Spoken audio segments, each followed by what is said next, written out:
Juízes.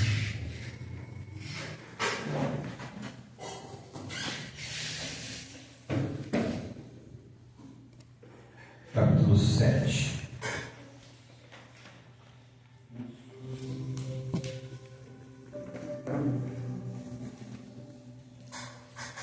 Livro dos Juízes.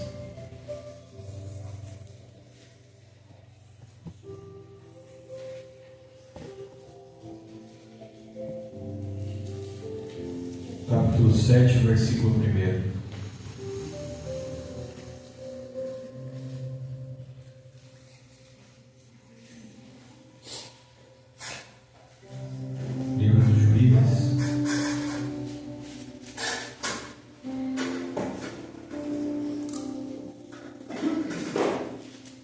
Capítulo 7, versículo 1.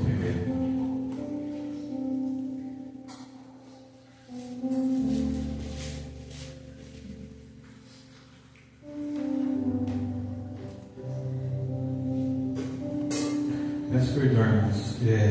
Juízes capítulo 6, versículo 11.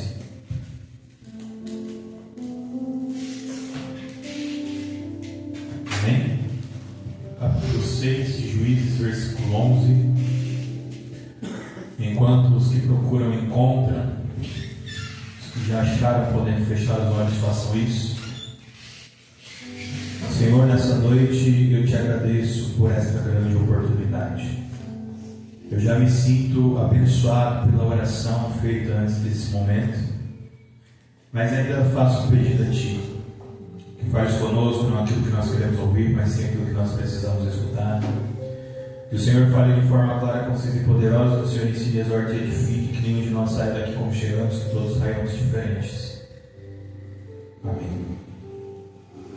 Juízes 6 e 11, que diz: E veio ali um anjo do Senhor, e se assentou debaixo de um carvalho que ficava em Ofra, que pertencia a Joás, o Abisrita, e seu filho Gideão debulhava trigo no lagar, para escondê-lo dos medianitas.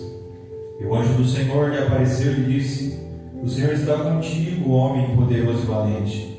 E Gideão lhe disse: Ó Senhor, se o Senhor está conosco, então por que tudo isso nos sobreveio? E onde estão todos os milagres, os quais os nossos pais nos contaram, dizendo: O Senhor não nos fez subir do Egito? Agora, porém, o Senhor nos abandonou e nos entregou nas mãos dos midianitas. E o Senhor olhou para ele e disse: Vai neste poder, e tu salvarás Israel da mão dos midianitas. Não te enviei eu? E ele disse: Ó Senhor, com o que salvarei Israel? Eis que a minha família é pobre em Manassés, e eu sou o menor da casa do meu pai. E o Senhor lhe disse: Certamente estarei contigo, e tu ferirás os midianitas como a um homem. E lhe disse: Se agora tenho achado graça aos teus olhos, então mostra-me um sinal de que tu falas comigo. Não partas daqui, rogo-te, até que eu venha a ti e te traga o meu presente e coloque diante de ti. E ele disse: Aguardarei até que retornes. Amém? Glória a Deus.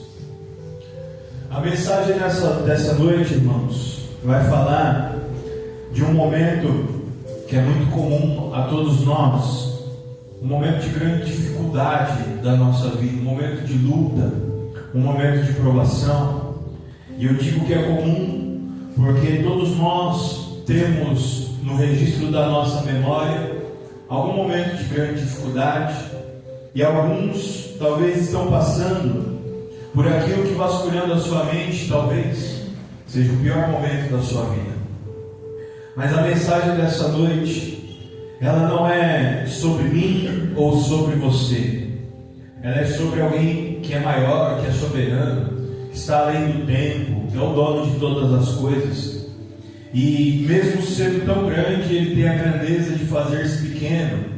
E mesmo nós sendo tão falhos, Ele se encontra aqui nessa noite, porque Ele se encontra em todos os lugares.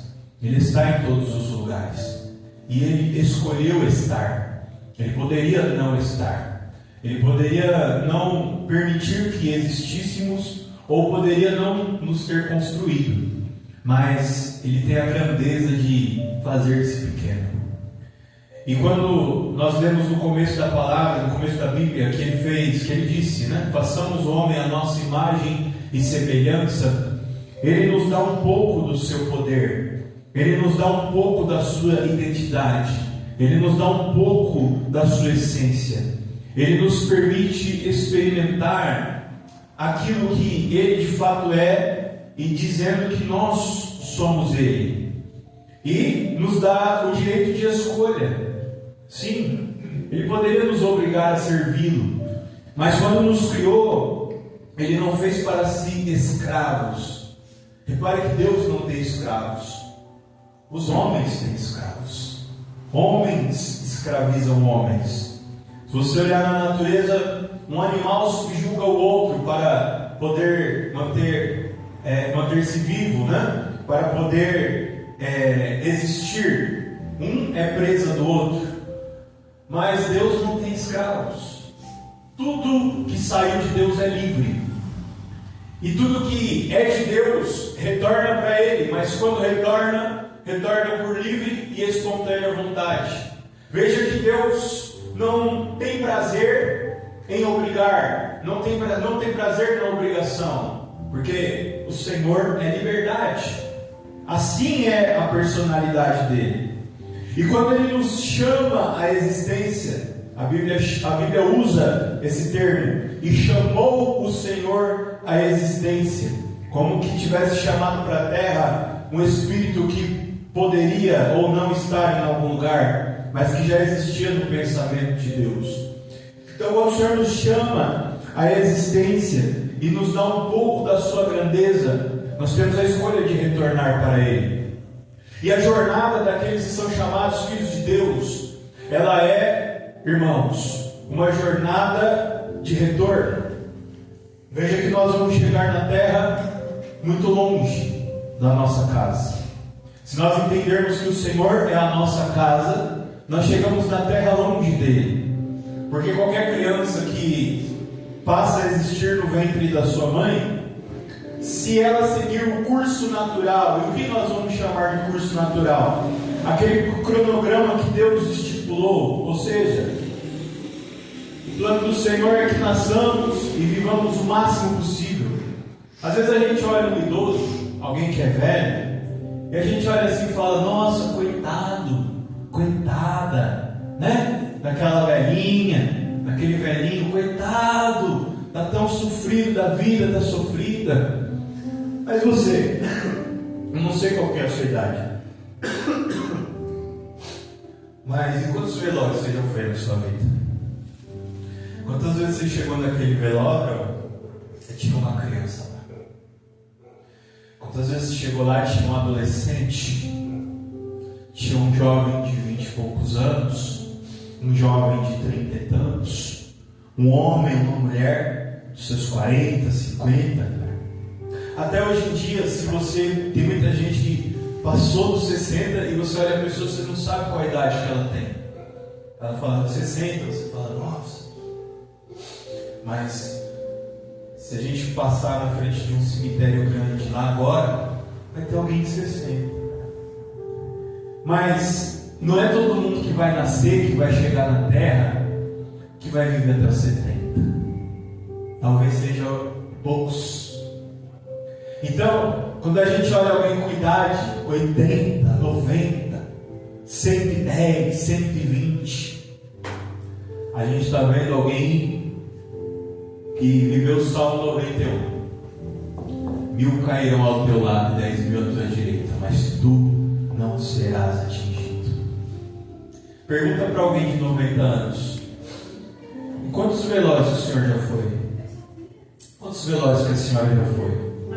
O velhinho, a velhinha vai falar: fui velório demais, perdi a conta.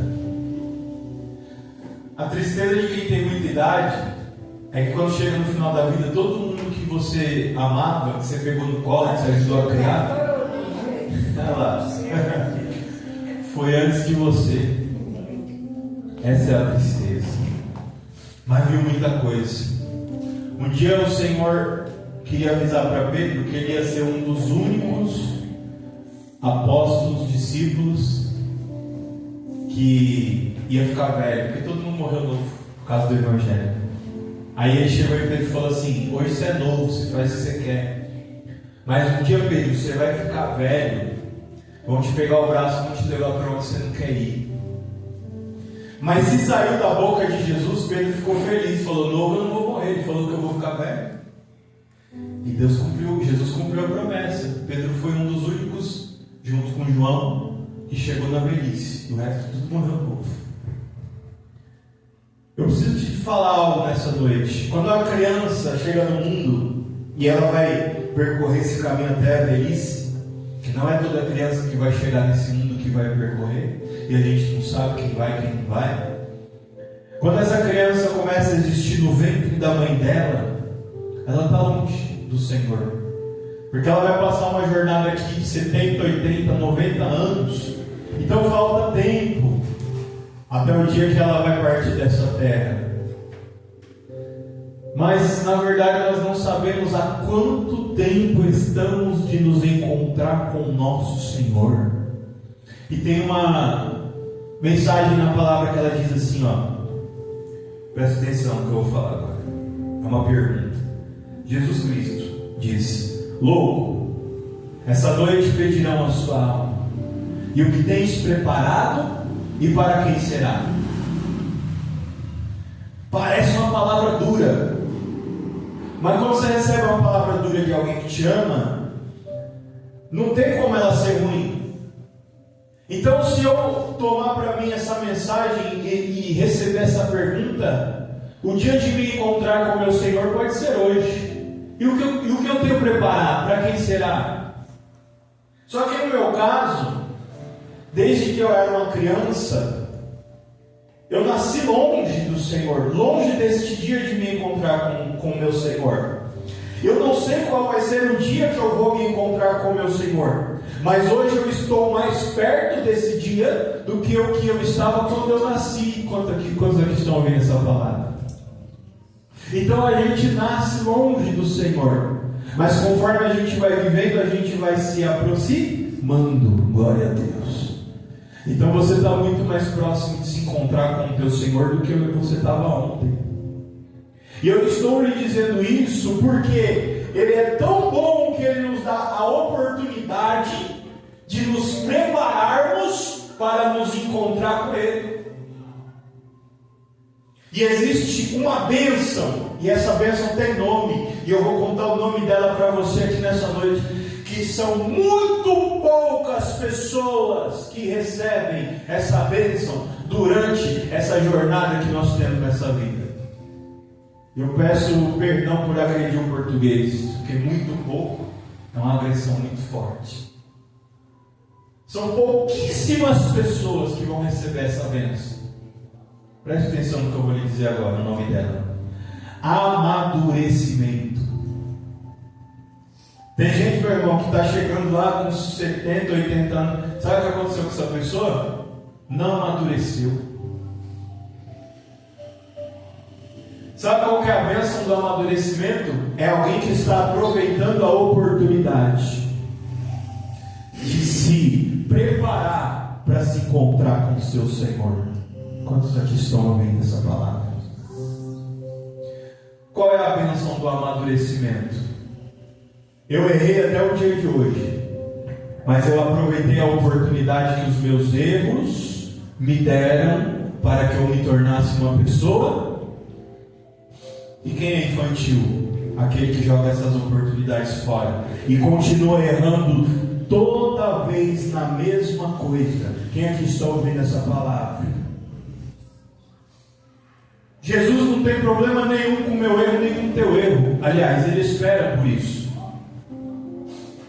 Ele não quer que a gente perca a oportunidade de crescer com os nossos erros. Alguém que está ouvindo essa palavra? Quando eu olho para trás e eu assumo a responsabilidade daquilo que eu fiz, que eu deixei de fazer, meu Deus, olha em quantas pessoas que eu pisei, olha quantas pessoas que eu maltratei, olha quantas vezes que eu blasfemei o santo nome do Senhor, olha quantas vezes que eu mereci a morte, mas Deus não se vingou de mim, porque Ele teve de misericórdia. O que acontece com uma pessoa que tem esse tipo de pensamento? Ela não vai errar de novo onde ela já errou. Glória a Deus. E quando ela vê alguém errando no erro que ela errou, o que ela vai fazer? Ela vai ter misericórdia dessa pessoa. Sabe por quê? Porque ela amadureceu. E o amadurecimento me diz assim: se o Senhor teve misericórdia de mim, quem sou eu para não ter misericórdia daqueles que são dele? Quantos aqui estão ouvindo essa mensagem esta noite? É por isso que são pouquíssimas pessoas que receberam a bênção do amadurecimento. Porque se nós sairmos pelas ruas deste bairro, nós vamos ouvir palavras de vingança. Pise no pé de alguém num ponto de ônibus. Atravesse a rua desavisadamente, para você ver.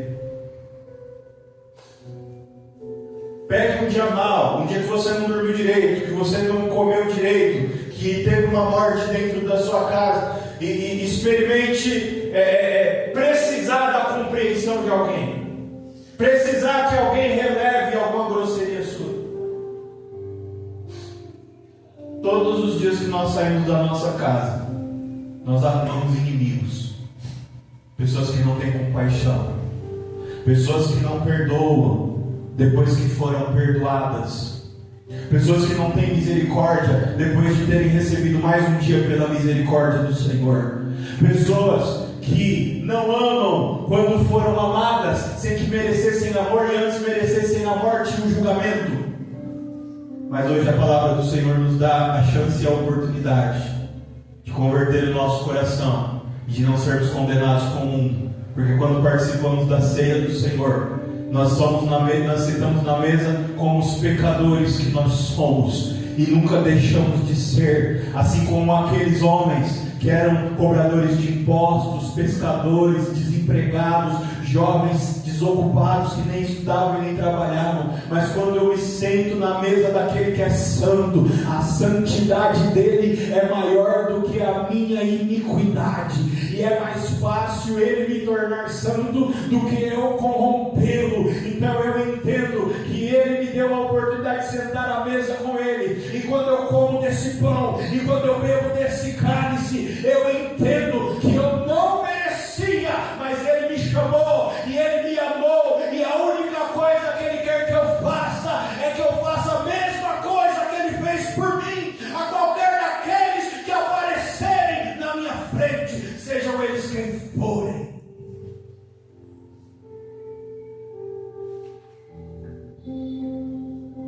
E aí eu começo a pensar quantas oportunidades eu perdi no dia de hoje, no dia de ontem, no dia de anteontem, de ser como Jesus foi e é.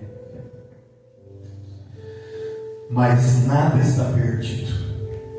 Repita isso comigo: nada está perdido. Está perdido. Eu não estou aqui essa noite para te entreter. Essa mensagem não é nada para massagear o teu coração. Poderíamos ter outras pessoas aqui hoje pregando, inclusive com mais sabedoria, mais experiência. Mas se você entender essa mensagem como uma oportunidade, glória a Deus, talvez hoje você saia daqui transformado. E não porque eu vou te transformar, porque eu não tenho esse poder, mas alguém que te conhece, que sabe de onde você veio, que sabe inclusive para onde você vai, talvez pela sua graça, pela sua misericórdia, ele queira, sabendo que você tem dois caminhos diante de você, ele queira te ajudar a pegar o caminho da bênção. Quantos aqui ouviram isso? Alguém vai dizer: eu vou ser abençoado, eu quero ser abençoado. Mas algum outro vai dizer assim: eu não tenho condições de discernir a direita da esquerda, mas eu sei que Deus pode ter misericórdia e me colocar no caminho da bênção. Quantos aqui estão ouvindo isso? Percebe como é fácil o diabo nos enganar e fazer a gente pensar que a gente é grande, que a gente é bom, que a gente merece? É muito fácil para o diabo, irmão. Você não tem noção tanto de gente boa que está indo para o inferno. Mas eu tenho uma notícia boa para você hoje, nessa noite. Tem muita gente ruim que vai para o céu. Irmão, como que você fala um negócio desse no altar de Deus? Calma, eu vou explicar. É porque quando eu levanto da minha cama de manhã e falo assim, ó, eu sou bom, eu sou trabalhador, eu sou pai de família, eu sou mãe de família, eu sou isso, eu sou aquilo. Eu não estou sendo diferente de Senaqueribe, Nabucodonosor, Belsazar, rei da Babilônia. Não estou sendo diferente de nenhum deles. Porque quando Senaqueribe vai se levantar contra Israel, Ezequias ora e Deus vai falar com Ezequias: ele nem sabe que fui eu quem dei as outras nações na mão dele. Ele está se levantando contra mim, mas ele não entendeu que eu queria me vingar daquelas nações e eu usei ele. Agora eu vou te usar para me vingar dele, para ele saber que eu sou. Senaqueribe achava que ele era o grandão. Aí a gente vai ler na Bíblia, a gente não entende que a gente está mais perto de Senaqueribe do que dos santos do Senhor. Sabe por quê? Alguém vai se levantar da cama de manhã e vai dizer assim: meu Deus, eu não sou digno nem de respirar esse ar que eu estou respirando. Se eu fosse ter o que eu mereço, mas nem a água que sai da torneira para me lavar o rosto não saía. Se Deus fosse dar o que eu mereço de verdade, meu irmão, não tinha um teto na minha cabeça. Mas isso não é, sabe, assim da boca para fora. É olhar em volta e ver assim: meu Deus, olha como Deus já está me abençoando. Aí a hora que os olhos potentes do Senhor varrerem a terra, quem que você acha que Ele vai escolher para derramar a glória dele? Os grandões, ungidos, que estão tentando entender como eles são tão bons que Deus ainda não os abençoou? Ou aquele que, mesmo errado, sabe exatamente aonde está e quem é e do que precisa? Glória a Deus. E aí, meus irmãos, nós vamos chegar na mensagem dessa noite. Sabe por quê? Porque quando na nossa vida nós vamos nos encontrar com o Senhor, não há nada que nós façamos ou que tenha em nós que vá chamar atenção, que vai ser novidade para Deus. Já parou para pensar nisso? Deus já viu tudo. Então o que nós podemos então fazer para recebê-lo em nossa vida, já que nós não podemos ir até Ele? E a palavra do Senhor nos dá essa senha. Quem é que quer receber essa chave? Quem é que quer receber essa senha? Aleluia. Olha, ela está aqui, ó, ela está descrita aqui. Eu vou contar ela para você agora.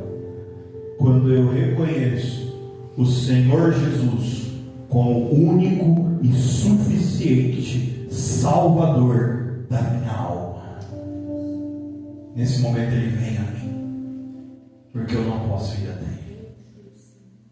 Aleluia. E é numa noite fria como essa que alguns de nós vamos receber a visita do Senhor. A palavra fala que nesse tempo, no tempo dos juízes, quem são os juízes?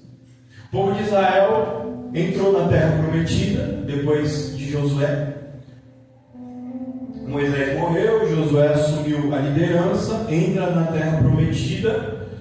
Josué morre e não deixa herdeiros para o governo, como Moisés entregou o governo para Josué. Quem é que está acompanhando essa mensagem? Então, glória a Deus. Glória a Deus. Só que aí, mesmo unidos, aquele povo fala: bom, nós precisamos de uma liderança, né? Para a gente não é interessante ter um rei como as outras nações, porque Deus quer que nós sejamos diferentes das outras nações. Então, toda vez que alguém se destacava como um guerreiro, essa pessoa assumia a liderança e tinha o nome de juiz. Por quê? Ele julgava. Todo problema que tinha lá, grande, as pessoas levavam para ele julgava. E ele liderava o exército. E ele, fazia aquilo que ele tinha que fazer como líder. Só que essa configuração não deu muito certo. Porque cada um começou a fazer meio que o que queria, e eles tinham nações idólatras à sua volta, e começaram a assumir a idolatria daquelas nações, e a proteção de Deus para Israel estava condicionada à obediência da doutrina que Deus deu para eles nos 40 anos de deserto. Então às vezes a gente não sabe por que a gente entrou numa situação tão ruim, numa prova tão dura na nossa vida. Mas eu posso te dizer que quase sempre é por causa de nós nos esquecermos daqueles compromissos e daquela aliança que nós fizemos com Deus. Quem aqui está ouvindo essa mensagem? Por que eu tenho que vir na igreja? Por que eu tenho que orar? Por que eu tenho que jejuar? Por que eu tenho que ler a Bíblia? Por que eu tenho que cantar os louvores? Porque tudo isso me ajuda a lembrar da onde Ele me tirou. Alguém aqui está ouvindo essa palavra? Por que eu tenho que toda vez ouvir a mesma mensagem? E é o Moisés, e é o Josué, e é o Pedro, e é o Tiago, e é o João, e canta o hino do barquinho, e canta o sol do cabo da nau, e ora, e jejua, e chama os irmãos, e vai na igreja, e a igreja é dura, e na igreja tem quem fala mal do outro, e a prova come, e o pastor briga, e o obreiro está pregando, e o bêbado entra na igreja, e vai trabalhar, e alguém descobre que você é crente, quer te maltratar por causa do evangelho na sua casa, fica todo mundo perguntando quem é o seu Deus, fazendo pouco da sua chamada, e essa luta, por que tem que ser assim, meu Deus? Para você nunca se esquecer da onde Ele te tirou. Eu fico vendo os crentes chegar na igreja querendo ser servido. Tem que ter um hino novo para cantar. Tem que ter alguém bom para pregar. Tem que ter alguém bonito, bem vestido para receber na porta, cheiroso. Se não tiver cheiroso, eu reclamo, porque não me recebeu cheiroso. Se eu for no banheiro e não for o personal, se tiver neve, não foi bom culto. Se o vinho da ceia for a marca tal, não está gostoso. Se não for o pão ázimo vindo lá do interior de Jerusalém, a ceia não está boa. Lembra da onde eu te tirei. Estava bom lá? Tomando passe do pai de chiqueiro. A mãe de chiqueiro jogando pé de peido em cima da sua laje. Sapo de manhã, sapo à tarde, sapo à noite na sua porta. Estava bom? Estava bom lá no forró do Zé Bode cheiroso, de manhã, 6 horas da manhã, o cachorro lambendo na sua boca, você caiu da bêbado. Estava bom? Indo buscar o marido na porta do boteco. Estava bom? Procurar um emprego e deixa currículo, meu irmão. E anda aquele sertãozinho com pé de barro e vai para Santo André, aquelas agências, e meu Deus, e pede para todo mundo e não arruma nada. Estava bom? E chega aquela dor, chega no PS lotado, e a hernia estourando na cabeça, os olhos querendo pular para fora da cabeça. Estava bom?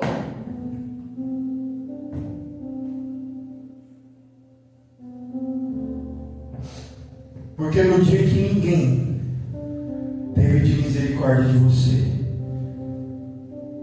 meus irmãos, Ele, repita comigo, Ele, mais forte Ele, mais forte Ele, foi Ele incomodou alguém. Eu não sei você, mas eu lembro de ser criança e chegar umas irmãzinhas lá em casa com o cabelo branquinho, coque, a perna inchada, tinha gota, alguma coisa aí, batia palma. Minha mãe, pastora Cida, na época, a prova já tinha batido tão forte que tem hora que a prova bate e você cai, né, irmão? Pastora lá no chão, orando, chorando, alguém batia no portão. Eu criança, né, não sabia porque minha mãe estava chorando, mas Deus sabia. Viemos aqui fazer uma oração.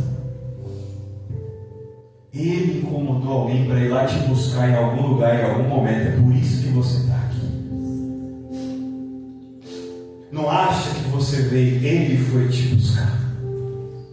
Você não deve nada a mim nem a ninguém aqui, mas você deve a ele.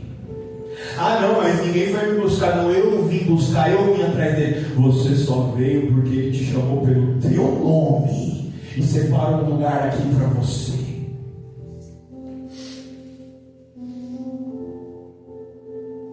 Você não deve nada para ninguém, você não deve nada nem para homem nem para mulher, mas para Jeová você deve, porque no pior dia da tua angústia, você invocou o santo nome do Senhor, e Ele foi te buscar, porque aonde você estava, ninguém, nem você poderia sair, e ninguém poderia te tirar.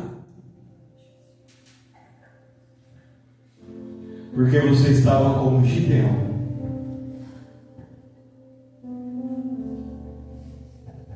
Agora eu não sei se meu relógio parou. Nenhum nem o outro. Glória a Deus, estamos no horário ainda. Então quem é Gideão? Gideão é um homem comum. Trabalha, só cuida da vida dele. Ele morava com os pais na época, mas já era um homem adulto. E eu tenho pregado isso aqui, irmão. Toma cuidado com a soberba, porque a soberba precede a... Ainda bem que você sabe. Você trabalha porque Deus te deu emprego. Tem muita gente que já gastou o que não tinha. Está igual a mulher do fluxo de sangue, mas não entra em lugar nenhum, porque se a porta está fechada, meu irmão, só ele abre. Então não fala assim, eu trabalho. Não fala, não, foi ele que te deu. Você tem uma família, está ruim de lidar com essa família, é um povo ruim, né? Mas foi Deus que te colocou no meio dela. Porque quando for todo mundo embora, Deus vai preparar essa família para te levantar. Eles não vão largar você, não é porque eles te amam, é porque Deus te deu essa família. Glória a Deus. Deus sabe com quem Ele fala. Tem dia que a palavra ela é mais dura, mas é porque Ele corrige a todos quanto Ele. Fique triste o dia que não vier a palavra de correção. Deus não perde tempo corrigindo quem não tem nada com Ele. Deus não perde tempo corrigindo com quem Ele não tem promessa. Deus não perde tempo corrigindo com quem Ele não tem propósito. Você já viu o Senhor corrigindo Babilônia? Você já viu o Senhor corrigindo Síria? Você já viu o Senhor corrigindo Egito? O Senhor só teve um povo que Deus corrige até hoje. Que povo que é esse? Israel.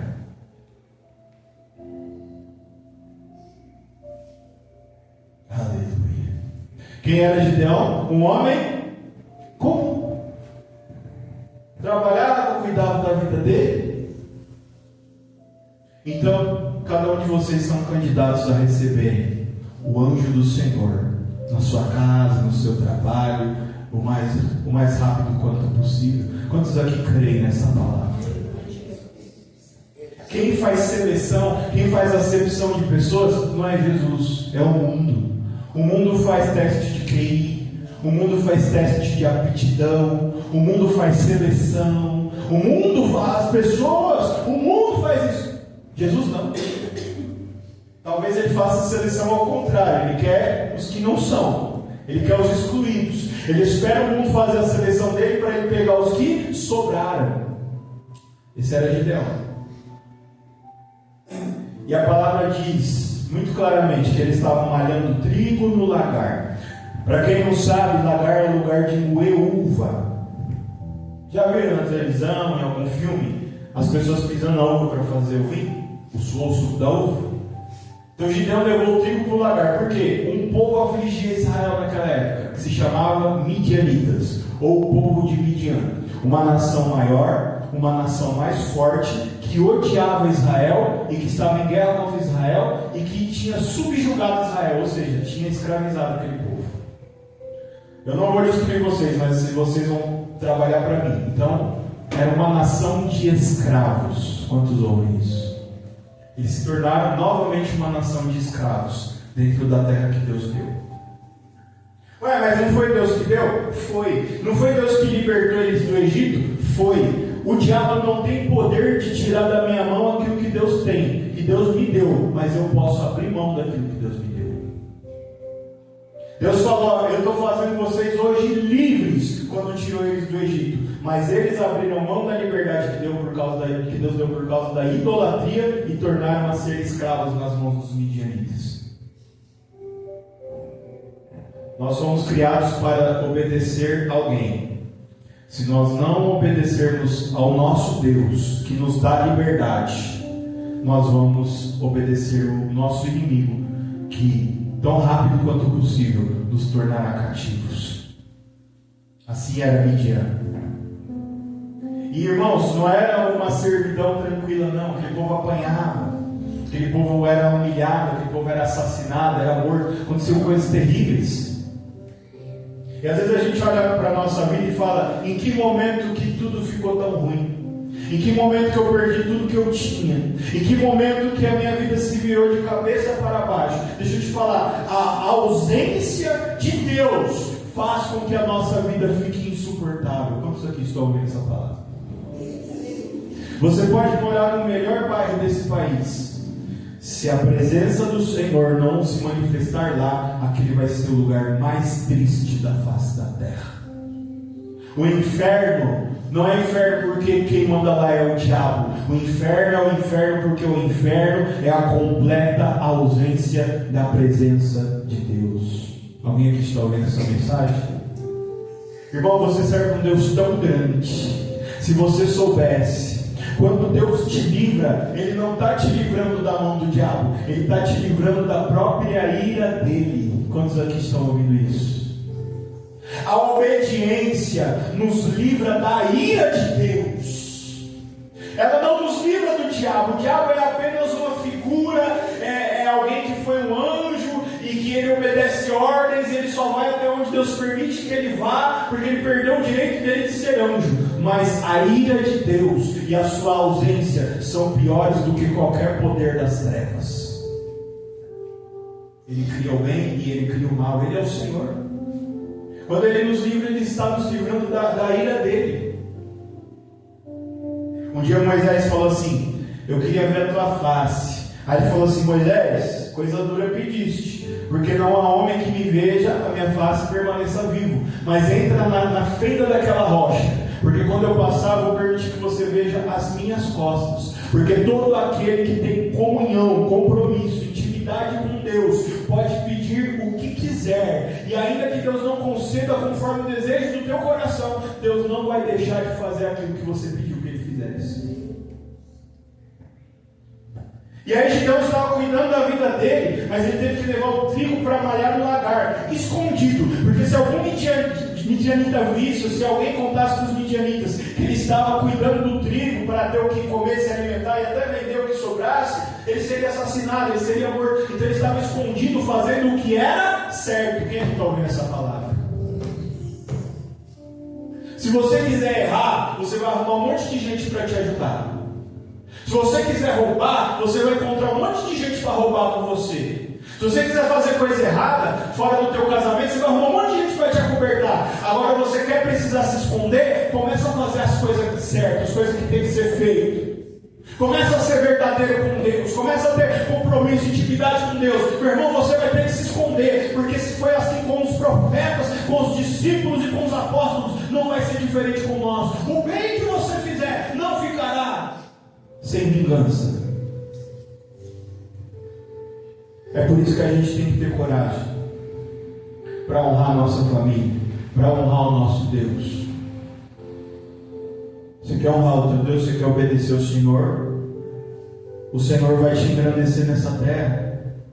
Você vai entrar como menor e Ele vai fazer você crescer como Ele fez com José. Mas tenha uma coisa em mente: Toda vez que alguém olhar para você e ver o teu Deus, essas pessoas vão se irar contra você. Elas vão ver que você está fazendo algo que elas sempre tiveram condições de fazer, mas você sem condição nenhuma está fazendo melhor do que todo mundo que estava melhor do que você. Quem aqui está ouvindo essa mensagem? A palavra diz que o Espírito Santo convence o homem do seu pecado através do constrangimento. Todas as vezes que eu entro na presença de Deus, eu vou constranger todo mundo que está na minha volta, que podia ter entrado na presença do Senhor e não entrou porque não quis. Quem aqui está ouvindo isso? Por que os próprios judeus, os próprios israelitas tinham raiva de Moisés? Ele tinha uma intimidade com Deus que todo mundo podia ter, mas não tinha porque não queria. Então tinha raiva do servo de Deus. Se você quer ter amigos, se você quer ter a compreensão, a compaixão das pessoas, não sirva o Senhor. Sirva as pessoas. Seja um bajulador. Mas o Senhor está chamando os gideões aqui nessa noite. Quem aqui está ouvindo essa mensagem? Alguém aqui está ouvindo o Senhor te chamar? Glória a Deus, aleluia. E seja de onde quer que for, a ovelha conhece a voz do seu pastor. Ouça isso agora. Gideão estava fazendo o que era certo, e ele teve que se esconder. Meu irmão, se você tiver que se esconder para fazer o que é certo, continue fazendo o que Deus mandou você fazer, porque na hora certa Ele vai se levantar ao teu favor. Assim está escrito: humilhai-vos debaixo da potente mão de Deus, e ao seu tempo Ele vos exaltará. Não espere que o teu inimigo tenha misericórdia de você. O teu inimigo é incapaz de ter misericórdia. O teu inimigo ele vai te afrontar e vai te perseguir até que o próprio Deus se vingue dele. Quantos aqui ouviram isso? Ele não vai parar. E é a permissão de Deus. Sabe como Deus pode destruir quem tem um coração duro, coração de pedra, permitindo que essas pessoas façam o mal contra os servos de Deus? E aí Deus se vingará deles através de nós. Quantos ouviram essa mensagem essa noite? Irmão, eu não estou aguentando a perseguição, as pedradas, os meus inimigos estão se levantando contra mim. Nem que Deus tenha que te sustentar, mas não espere que os teus inimigos se abrandem contra você. Eles vão te perseguir até que Deus se levante e se vingue deles. Você é o motivo pelo qual a justiça de Deus será feita. Quantos estão ouvindo essa mensagem? Chamando-se cantarabasub.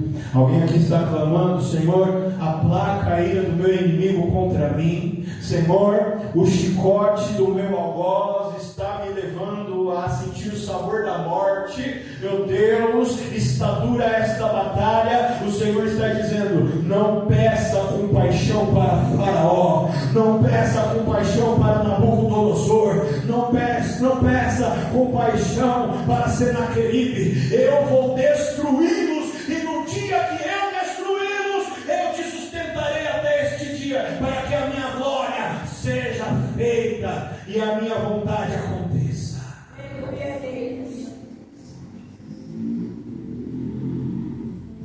Quando nós entendemos que o nosso inimigo não terá misericórdia de nós, nós nos livramos do peso e da responsabilidade, porque não é mais com nós, é com Deus. Aleluia. Veja isso. Gideão estava escondido fazendo o que era certo.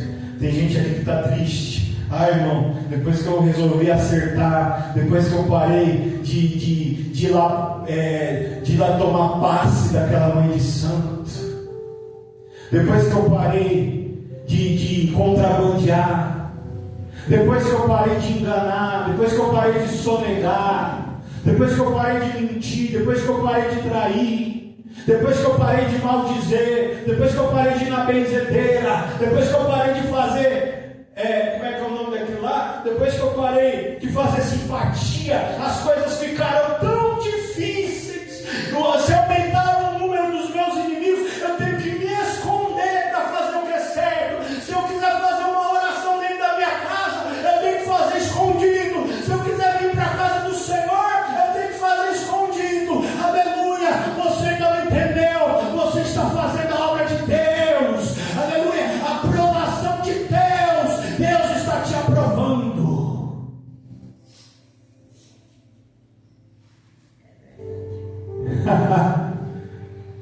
Você está tendo que se esconder de alguém? É porque Deus está contigo. A unção dos profetas e dos apóstolos está sobre você. Quantos estão ouvindo essa mensagem? Perseguiram a eles e também te perseguirão. E o Senhor assim diz: é por um tempo determinado. Quantos aqui já estão sentindo o dia do fim da tua luta chegando? Em nome de Jesus, está chegando o dia do fim da tua provação, porque você chegou aqui pedindo que Deus te livre dessa situação, e Ele diz: talvez eu não te livre dessa situação, mas eu vou te livrar dentro dessa situação. Gideão estava escondido fazendo o que era certo. Não se incomode mais com isso. Faça com mais força. E daqui a pouco vem um anjo. Varão poderoso. É nessa força que você vai livrar o povo do Senhor. Na hora ele entendeu que era um anjo. A palavra diz que ele não questionou isso. E há quem diga que todas as vezes que no Velho Testamento a Bíblia fala o anjo do Senhor, é o próprio Jesus Cristo manifestando no Velho Testamento. Aí ele olha para o anjo e fala assim: se tu és conosco ou comigo, por que nos sobrevém todo esse mal? E aonde está o Deus das histórias que nos contavam os nossos pais? Ele estava cansado daquela situação. Ele não afrontou o anjo do Senhor, mas ele estava cansado daquela situação. E o Senhor está vendo teu cansaço. Quantos aqui estão ouvindo isso? O Senhor sabe até onde você aguenta. Glória a Deus. E ele, em questionamento ao anjo, olha a resposta que o Senhor dá para ele: continua nessa tua força, porque é com essa força que você vai livrar o meu povo. Para alguém aqui que chegou esperando ou pedindo uma resposta, o Senhor diz assim: continua firme aonde eu te chamei. Eu estou indo até você, diz o Senhor. Alguém aqui está dizendo: Senhor, fala o que eu tenho que fazer, fala para onde eu tenho que ir, fala com quem eu tenho que falar. O Senhor está dizendo: continua, porque quem vai até você sou eu. Continua onde você está, fazendo do jeitinho que você está fazendo. Eu estou vendo, você não deve satisfações a ninguém. Continua fazendo a estratégia que eu te dei. Senhor, mas está errado isso aqui. Lugar de cuidar de trigo não é no lugar da uva. O Senhor diz: essa é a estratégia que eu te dei nesse momento. Continua nela, porque eu estou indo até vocês. Tem gente aqui querendo se justificar. O Senhor está dizendo: não, continua. É por um tempo determinado. Daqui a pouco vai fazer sentido. Repita isso comigo: daqui a pouco. Mais forte: daqui a pouco. Vai fazer sentido. Oh, aleluia. Quantos creem que vai fazer sentido em nome de Jesus? Aí ele diz assim para o anjo: olha, desculpa, eu não estou duvidando não, eu sei que você é anjo. Mais ou menos assim, outras palavras ele diz. Mas eu quero crer, mas não estou conseguindo. Tem como você me dar um sinal que você é comigo, que Deus é comigo? Me dá um sinal só para mim ter fé, só para mim conseguir me mover sobre essa palavra. O Senhor sabe como chegou o teu coração aqui essa noite. E Ele diz: você vai receber o meu sinal. Quantos tomam posse dessa vez? Aleluia. Ele vai mostrar que Ele é com você. O mundo vai ter que ver e se encurvar diante, não de você, mas do teu Deus. Quantos aqui ouviram isso? Ele pediu um sinal, Deus deu, não vou entrar em detalhes. E aí, com aquela motivação, ele saiu por todo Israel e ele conseguiu levantar um exército com mais de 30 mil homens. E o Senhor fez uma seleção, que eu também não vou entrar em detalhes, e desses mais de 32 mil homens só sobraram 300. Repita isso comigo: 300. 300 é... Quanto que é 10% de 30 mil? Alguém se arrisca? Quanto? 30 mil?